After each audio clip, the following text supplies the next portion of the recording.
Oi, oi, pessoal! Antes de começar o episódio de hoje, um recadinho bem rápido.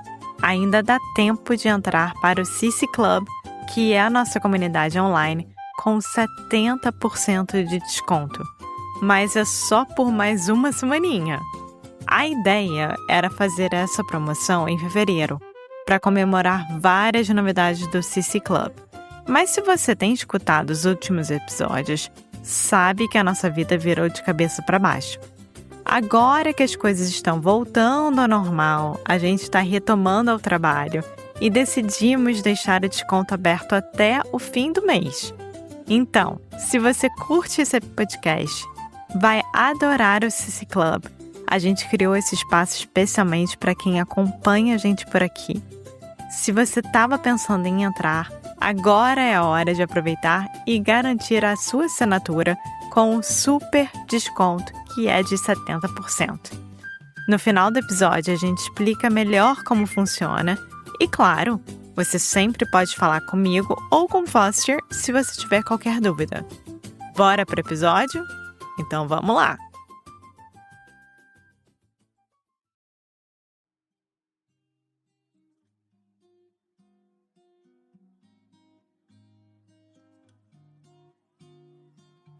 Oi, oi, pessoal! Welcome to another episode of Adventures with Alexia, que é um projeto muito especial aqui do Carioca Connection. E o episódio de hoje, vocês vão me escutar conversando com o Nuno. Eu não conheço o Nuno pessoalmente, mas vocês vão saber tudo dele já já e como é que ele foi parar em Singapura. Lembrando que você pode achar a transcrição desse episódio e muito mais lá no Carioca Connection Club. Então, se você quiser acompanhar esse áudio junto com a transcrição, clica aqui no link que a gente deixou nas show notes e você vai poder ter acesso direto ao nosso Carioca Connection Club. Então é isso. Vamos agora começar o episódio. Tchau! Oi, gente! Hoje nós vamos conversar com o Nuno. O Nuno eu não o conheço pessoalmente. Ele é muito, muito amigo de um amigo meu. E ele topou vir participar aqui do Carioca Connection. E a gente ficou muito feliz de ele ter topado, porque, nossa, ele simplesmente mora em Singapura.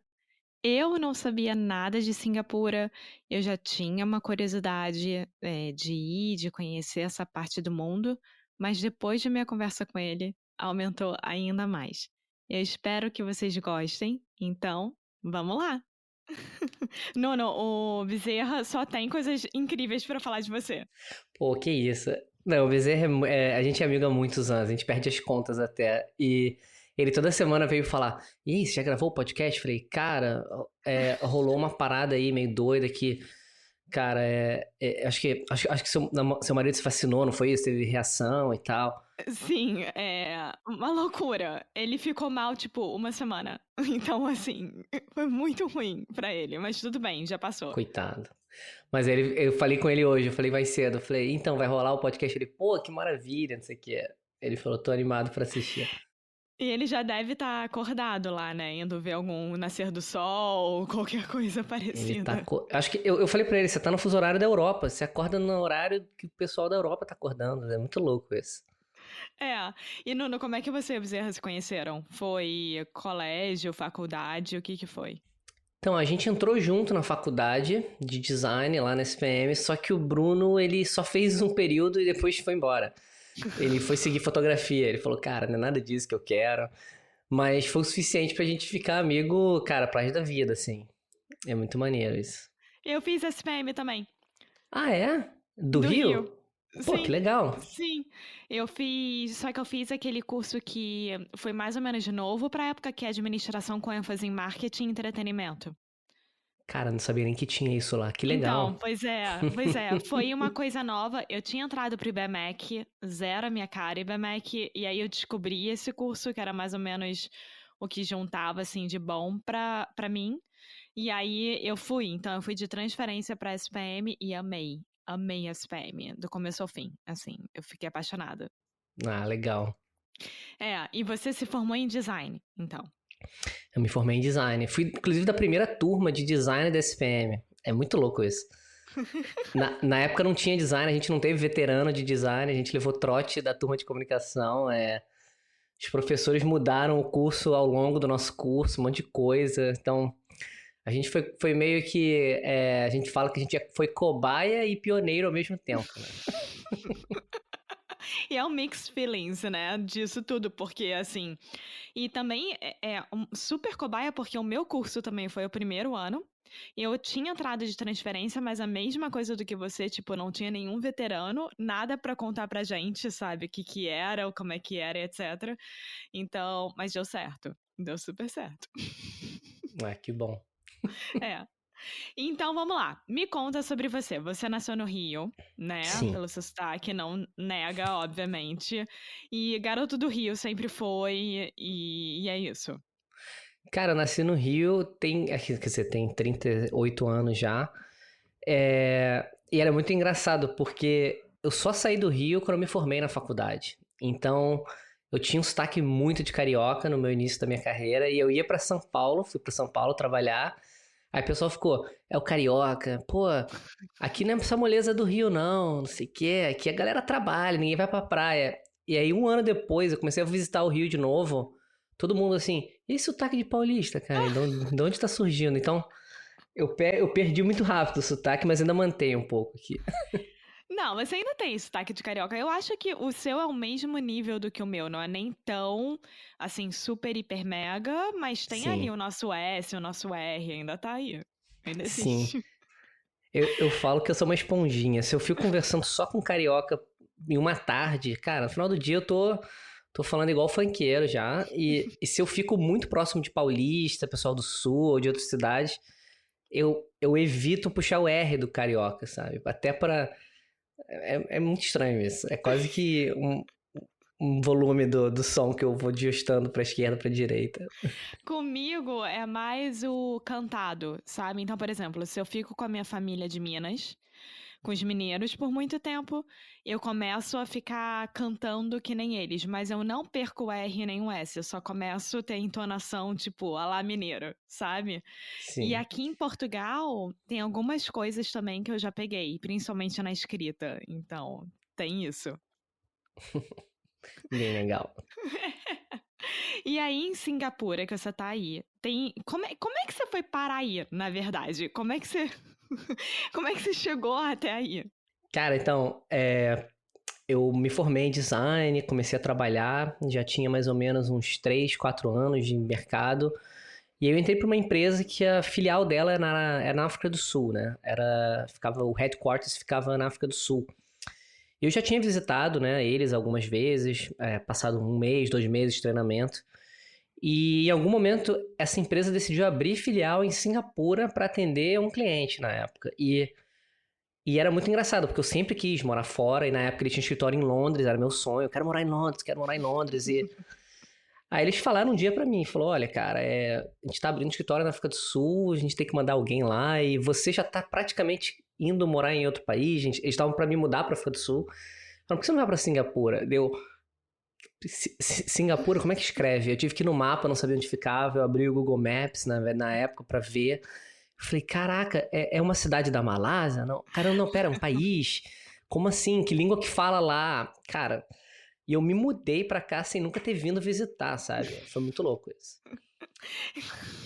Eu tô imaginando você olhando no mapa e falando, meu Deus, pra onde que eu tô indo, sabe? Como é que chega? Quanto tempo dura a viagem? E o mais louco foi assim, hoje em dia você conhece muita gente que já visitou Singapura, né? Você consegue chegar nesse ponto já, mas na época, foi em 2012 isso. A única referência de Singapura que eu tive, que eu descobri depois de falar com algumas pessoas foi, a minha irmã na época, hoje ela tá casada com ele, mas na época eles ainda namoravam, ela namorou o Bernardo que fez INSEAD aqui em Singapura, que é um curso de Masters, ele fez um módulo aqui, ele passou mais ou menos um mês ou dois aqui. Só que o Bernardo e eu, a gente não era super brother de trocar outras ideias. Então eu só virei e falei, cara, tô sendo transferido pra Singapura, o que que você acha que eu vou curtir? Aí ele só falou assim, cara, você ama tecnologia, você ama andar com câmera, laptop, cara, lá é teu lugar. Todo mundo lá anda com laptop no ônibus, no metrô, em qualquer lugar. É os Estados Unidos da Ásia. Tipo, eles chamam.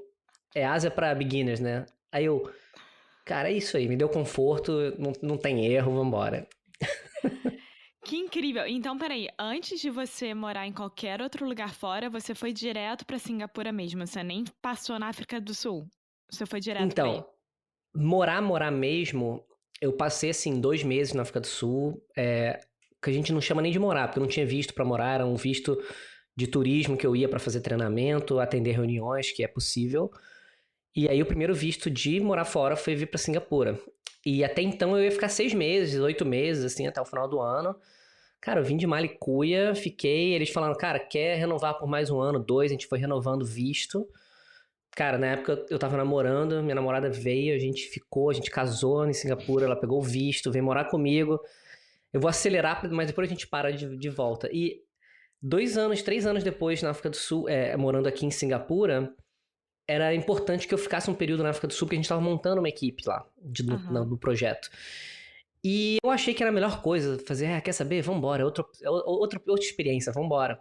Aí fui com a minha mulher, só que teve um problema. Apesar de ser maravilhoso a África do Sul, tipo, é lindo lá, tanto pra visitar quanto pra morar, a parte de visto é um pouco diferente. A minha mulher não podia trabalhar, então o visto dela não permitia trabalhar at all. Então o que ela fez foi coisas assim, a gente chama de trabalho informal. Nessa época ela tava começando a aprender fotografia, tava começando a estudar. Cara, ela colou numa fotógrafa de casamento e é tudo que ela hoje sabe. Hoje ela é fotógrafa, exatamente, faz isso profissionalmente. Ela aprendeu muito nessa época. Então, foi bacana, foi legal.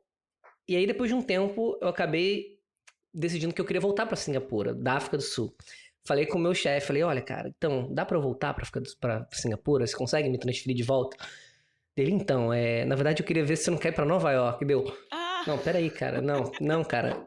Eu já combinei com o pessoal da equipe de Singapura, tá todo mundo ok. Ele falou, então, mas a gente...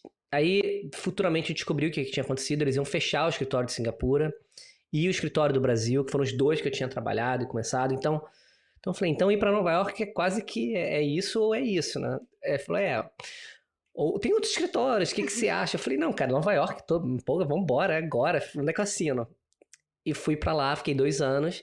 Depois disso a gente começou a pensar se a gente queria voltar pra Singapura ou não. Aí a gente saiu um pouco de Nova York, deu 2 anos, e eu falei, cara, quer saber? Vamos ficar um tempo no Brasil. Deu 2 meses. Meu ex-chefe, que tava aqui em Singapura, falou, cara, você não quer voltar pra cá, não? A gente te ajuda a abrir a tua empresa. Eu sei que você agora tá fazendo freelancer e tal. É bem mais fácil do que fazer isso em outro país. Eu falei, cara, é mesmo? Será que eu consigo? Ele, cara, vem. E isso tem 2 anos. Eu vim, e desde então nunca saí daqui mais, porque teve pandemia. A gente tá preso aqui tem quase 3 anos. É verdade. Então, total tem 5 anos de Singapura, 2 de África do Sul, 2 de Nova York, 2,5 mais ou menos de Nova York. E assim, no que eu entendi é que Singapura é o lugar que realmente você considera como casa, né? Assim, você vê aí como tem tudo a ver comigo, eu gosto das pessoas, da forma que as pessoas lidam o dia a dia, porque é engraçado porque eu nunca conheci ninguém que tenha morado em Singapura. Eu conheço uma ou duas pessoas que passaram por Singapura voltando de algum lugar da Ásia, sabe? Vamos passar lá pra ver como é que é. Mas assim, o que a gente escuta é um lugar incrível, mas tem muitas regras. É muito regrado. E aí eu não sei como é que você, brasileiro, que convenhamos, Carioca. Carioca, que a gente não tá acostumado com tantas regras, principalmente governamentais. Como é que foi essa adaptação pra você? Cara, você fez exatamente um comentário que todos os meus amigos fizeram na primeira vez que eu vim pra cá. Era assim, peraí, eu consigo me ver indo pra Singapura, eu não consigo te ver morando aí por mais de um mês. Como é que você... Aí começa um monte de coisa, várias leis e tudo, tolerância zero pra qualquer coisa. Um exemplo bem bobo é atravessar fora da faixa aqui da multa. Então, cara, quem mora no Rio, o Rio não nem tem quase sinal, é tipo, você torce pra não ter, você olha os dois lados, não tá vindo carro, você atravessa. A gente atravessa na diagonal, a gente não atravessa na faixa, a gente atravessa na diagonal. Exato, e a gente veio pra cá, mas aí eu acho que eu descobri acho que cada lugar que você viaja, obviamente você absorve a cultura, mas eu acho que é como se fosse um videogame, ele dá um unlock em coisas de você que você não conhecia. E aí eu acho que comigo o que aconteceu foi assim, não que eu goste de regras, mas quando eu tô num ambiente mais controlado, é quase um videogame. Tá, eu tô jogando na fase, eu não consigo atravessar essa parede porque eu não tenho a chave pra. É isso, não tenho, acabou. Eu não fico tentando atravessar aquela porta porque eu não posso, porque eu não tenho a chave, eu não tô no level que dá pra. Então é quase que isso, é. Eu tô aqui, agora, por exemplo, as regras governamentais por conta da pandemia é muito louco isso. Até agora mudou essa semana agora, mas até então só podiam sair em 2 pessoas. Você só pode sair em grupo de 2. E se você tem uma família, você tem 2 filhos, você, seu marido e 2 crianças, você vai num restaurante, você tem que sentar em mesas separadas. Meu Você, Deus. você e o seu filho, seu marido e a sua filha. Não pode pedir prato para dividir entre as 2 mesas. Na hora de pagar a conta, são 2 contas separadas. Mas você saiu do restaurante, você pode entrar num táxi e voltar para sua casa. Então, querendo ou não, as regras são muito ainda. Eles tentam o máximo, mas ao menos todo mundo respeita. Isso eu acho bacana, acho que no Brasil, por mais que a gente tenha um cenário caótico em termos de, não é nem só de política, mas de Constituição e tudo mais, eu acho que aqui, apesar do governo, cara, o governo falou, todo mundo tem que fazer, a regra é isso, não dá pra protestar. Se quiser protestar na rua, você tem que fazer um pedido, falar a hora, o local que você vai protestar, tem umas regras, cara, é muito tudo certinho, até pra fazer bagunça é certinho. E aí, as próprias pessoas que discordam falam, cara, mas é isso, mas é assim, eu discordo disso, mas eu concordo com 90 outras coisas, e então é um pouco isso. Mas eu imagino que tenha sido um choque cultural, né? Na primeira vez que você foi. Assim, porque, pelo que eu saiba, não pode nem mastigar chiclete na rua. Tipo, isso eu não entendo, eu vou ser bem sincera. Eu te Isso explico. do chiclete eu não entendo. Me explica, por favor. Inclusive, a Dani, minha mulher, fez um blog na época e o nome do blog era Minha Vida Sem Chiclete. É Mas assim, perfeito. é maravilhoso. O que acontece? Chiclete sempre foi permitido aqui, como várias outras coisas que ainda são permitidas, até que mudem. Em um certo momento, e aí você vai ver como é que o país toma decisões. Isso diz muito sobre Singapura. No metrô, enquanto você está esperando o metrô, você tá esperando, não sei o que, você vai, pega o chiclete, terminou, você olha pra estação, você tacava, fica ali no trilho. Você começava a fazer isso.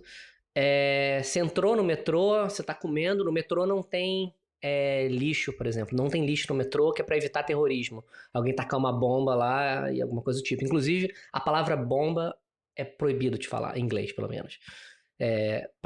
Se você fala isso, as pessoas podem ouvir alguém falar a palavra bomba, e aí, enfim. Meu Deus. Aí o que Sim. aconteceu? O pessoal jogava muito chiclete. Teve um momento, num horário de pico, que um trem simplesmente parou. Igual acontece no Brasil todo dia, toda hora. Parou e ficou horas parados, interrompeu a principal linha que liga o centro comercial. E o Singapura já estava com vários problemas em relação à sujeira, a chiclete, coisas assim. E aí eles tomaram a decisão, falou assim, e aí foram ver que a porta fechou, estava presa, tinha chicletes e milhares de chicletes ali. E era um lugar que não era simples de limpar. Não sai com uma vassoura, tava grudado já. E aí nesse dia, Singapura foi lá e definiu que, tipo, quer saber? É proibido a comercialização de chiclete no país. Acabou, fechou. E se você tá com chiclete andando e comendo, não é proibido. Mas você entrar com chiclete em Singapura, para uso pessoal, eles até liberam. Quem tem problema, tipo, que tá usando chiclete porque o médico, o dentista recomendou, aqueles de tudo bem, ok.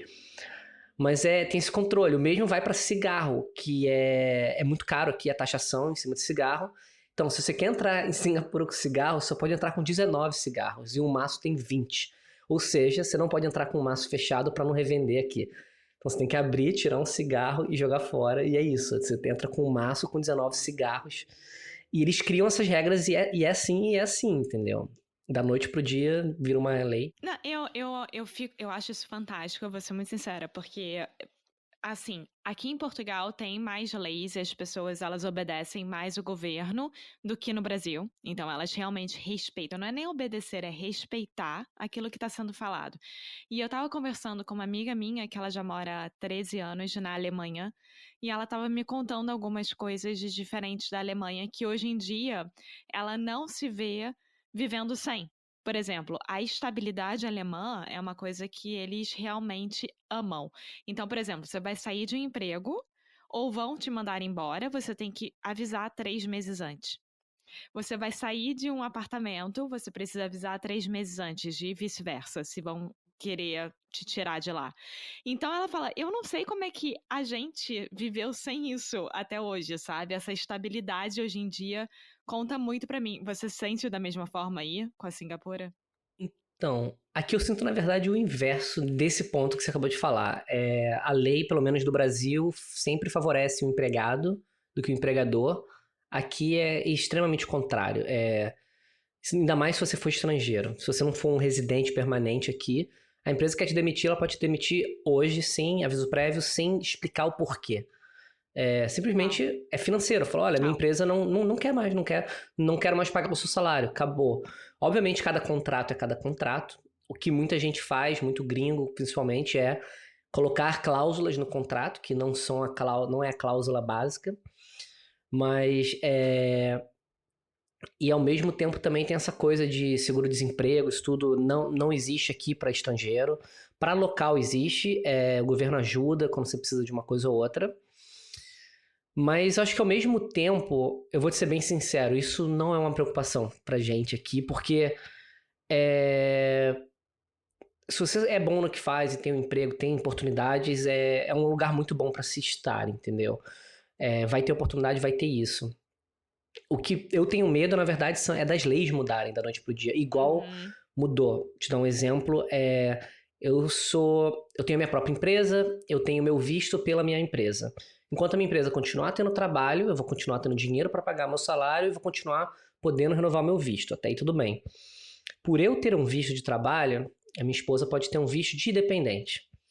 Até 6 meses atrás, mais ou menos, qualquer dependente podia trabalhar onde quisesse. Pode trabalhar no caixa do Starbucks, pode trabalhar numa biblioteca, pode trabalhar numa multinacional na área de marketing. Não importa, você aplica para a vaga, a empresa querendo você, ela assina uma carta e você passa a poder trabalhar.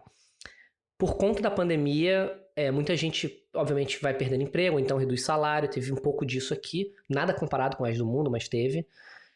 Eles mudaram a lei de um mês para o outro. Então, se você tem passe de dependente, você não pode mais ter uma carta para trabalhar. Você tem que arrumar um emprego e aí a regra é um pouco acima, né? Você tem um valor mínimo de salário, ou seja, isso impede que um gringo ou um parceiro de um gringo trabalhe em empregos que paguem menos de X dólares. Então, isso muda da noite pro dia, sabe?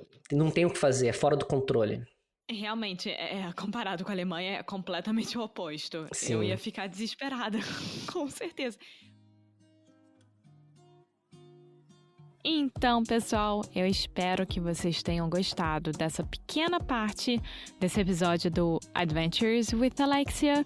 E se você quiser continuar escutando esse episódio e todos os outros, junto com as transcrições, é só você se juntar ao nosso club, Carioca Connection Club. Gente, não só isso, tem tudo que nós já fizemos durante toda a vida do Carioca Connection and much more, muito mais. Então, te espero lá, hein? Vem se juntar ao club.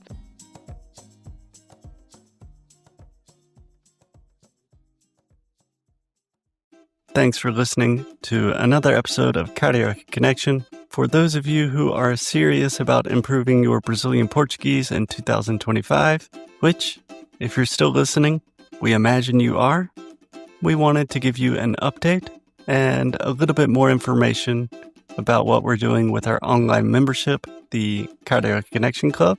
So we started the CC Club in 2021, and we have learned a lot, and we think we've created something really special that goes beyond just another language course. So here are just a few of the many benefits included with our membership. weekly conversation classes with Alexia and me, giving you a chance to practice in a fun, relaxed, supportive environment. You'll get access to comprehensive worksheets for each podcast episode, essentially turning each episode into a detailed study guide, a free introductory coaching call, exclusive access to our special projects, like our Fundamentals of Brazilian Portuguese course, and our more advanced Adventures with Alexia series, early access to podcast episodes months before they are published, members only Ask Me Anything episodes, and much, much more. Because we believe that language learning should be accessible, we offer a full scholarship option to ensure money never stands in the way of your Brazilian Portuguese learning goals. So this month, we are offering our annual membership for only $99. So for less than $10 a month, you can continue improving your Portuguese, connect with a community of like-minded, super cool Brazilian Portuguese learners, and support an independent podcast. Cardiac Connection is quite literally a labor of love, so our members are what keep this project alive. So if you're looking to take your Brazilian Portuguese to the next level in 2025, this might be exactly what you're looking for. Muito obrigado e até a próxima.